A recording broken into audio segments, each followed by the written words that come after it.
Hello friends, तो आज का टॉपिक है कि पेरेंट्स का ब्लड ग्रुप कौन सा होगा, तो उसमें होने वाले बच्चे या संतान में कौन सा ब्लड ग्रुप होने की संभावना रहती है।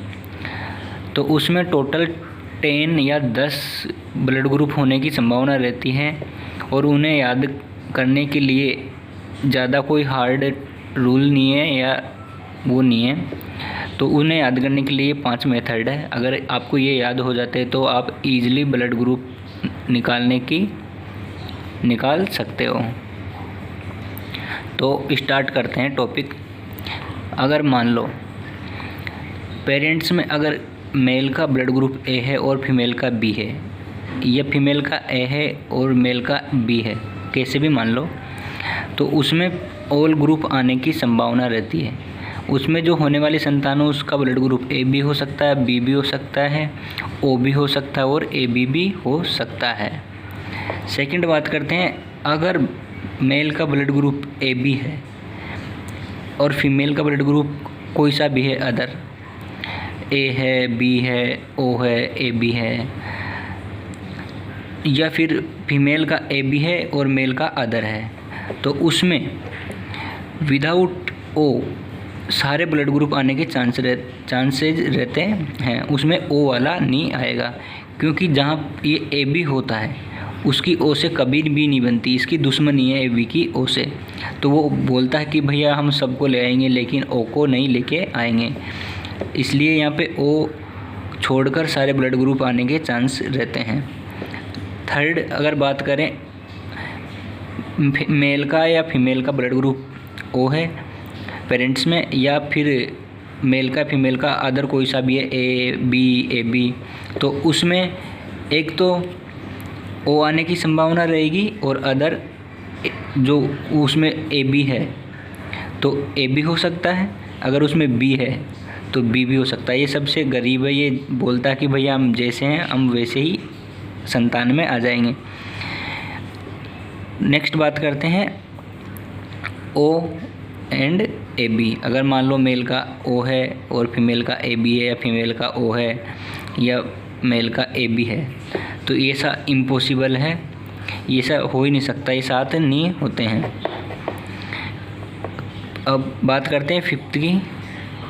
तो अगर मान लो कि ब्लड ग्रुप सेम है, मेल का भी सेम है, फीमेल का भी सेम है, तो उसमें एक तो ओ आने के चांस रहते हैं, ब्लड ग्रुप ओ आने के चांस रहते हैं, और एक सेम आ जाता है। मान लो कि ए और ए, मेल का भी ए, फीमेल का भी ए, तो एक तो ओ आने की संभावना रहती है और एक ए ही आने की संभावना रहती है। अगर मान लो बी भी होते तो ओ और बी ऐसे सेम जो ब्लड ग्रुप होता है उसकी आने की संभावना होती है। तो क्लियर, ये आपको समझ में आ गया होगा। अब नेक्स्ट अपन इनको डिटेल से सबको एक एक के साथ मैच करा के देखते हैं। तो फर्स्ट में मैच कराते हैं ओ के साथ। ओ के साथ मैच कराते हैं ए को, फिर मैच कराते हैं बी को, फिर मैच कराते हैं ए बी को, और फिर मैच कराते हैं ओ को।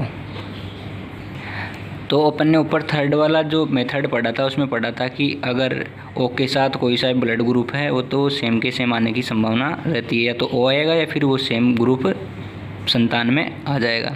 तो इसमें आने की संभावना या तो ओ आ जाएगा या फिर ए आ जाएगा। और जो थर्ड मेथड के अनुसार ही ओ की इससे अगर मैच करवाते हैं बी से, तो इसमें भी या तो ओ आ जाएगा या फिर बी आ जाएगा। अब ओ का हमेशा बी के साथ कभी नहीं बनता, इन दोनों की दुश्मनी है, तो ये तो आ ही नहीं सकते, तो या तो इसमें तो ए आ जाएगा या बी आ जाएगा, ये दोनों ही नहीं आएंगे। और फिर अपन जो फिफ्थ नंबर का मेथड था उसके अनुसार देखें तो ये सेम है, तो सेम वाले में या तो ओ आता है या फिर जो सेम होता है वो आने की संभावना रहती है। तो इसमें या तो ओ आ जाएगा या फिर जो सेम वाला है, तो इसमें सेम वाला भी ओ है तो ओ आने की संभावना है। अगर सेम वाला ए होता तो ए आने की संभावना होती, अगर बी होता तो बी आने की संभावना होती। ये अपन ने ओ के साथ मैच करवाया है, ओ के साथ। नेक्स्ट अपन मैच कराते हैं ए के साथ। तो ए ओ के साथ तो मैच कर चुका, तो ओ के साथ तो लिखने की ज़रूरत है ही नहीं अब, तो ए मैच कर सकता है ए के साथ, ए मैच कर सकता है बी के साथ, और ए मैच कर सकता है ए बी के साथ। तो अब अपन ने ऊपर मेथड में पढ़ रखा, अगर ब्लड ग्रुप सेम सेम है तो उसमें या तो जो संतान होएगी उसमें या तो ब्लड ग्रुप ओ आने की संभावना रहेगी, या फिर जो सेम सेम है वही आ जाएगा। अगर मैच कराते हैं ए से बी का, तो ए से बी का जो फर्स्ट वाला मेथड था, अगर ए का मैच बी से कराते हैं उसमें तो सारे ब्लड ग्रुप आने के चांसेज रहते हैं। तो इसमें ए भी आ सकता है, बी भी आ सकता है, और ओ भी आ सकता है, और ए बी भी आ सकता है। अब नेक्स्ट बात कराएं कि अगर ए का मैच ए बी से कराते हैं तो ए बी की ओ से नहीं बनती, ओ से इसकी दुश्मनी है। तो ओ को छोड़कर, विदाउट ओ के, ओ को छोड़कर सारे ब्लड ग्रुप आने के चांस रहते हैं।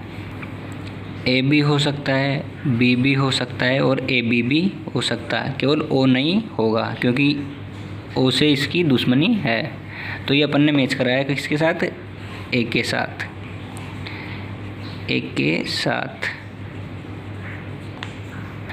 अब नेक्स्ट मैच कराते हैं बी के साथ। तो बी ने ओ से भी मैच कर लिया और ए से भी मैच कर लिया, तो अब इसको तो लिखने से कोई मतलब है भी नहीं। तो नेक्स्ट लिखते हैं अपन, एक तो बी मैच कर सकता है खुद के बी से, और एक मैच कर सकता है ए बी से। तो अगर सेम सेम है तो एक तो ओ आने के चांसेज रहते हैं, और एक जो सेम सेम है वही आने के चांसेज रहते हैं।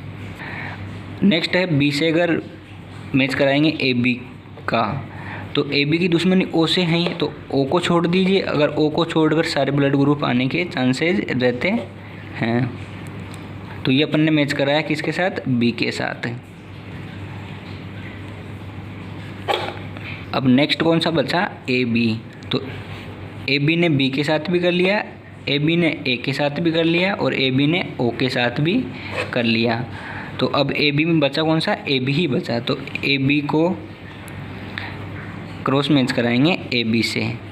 तो अब इसमें कौन सा मेथड लगेगा? इसमें सेम सेम वाला नहीं लगेगा क्योंकि इसकी दुश्मनी है ओ से। सेम सेम वाले में तो ओ आता है, तो इसमें सेम सेम वाला नहीं आएगा।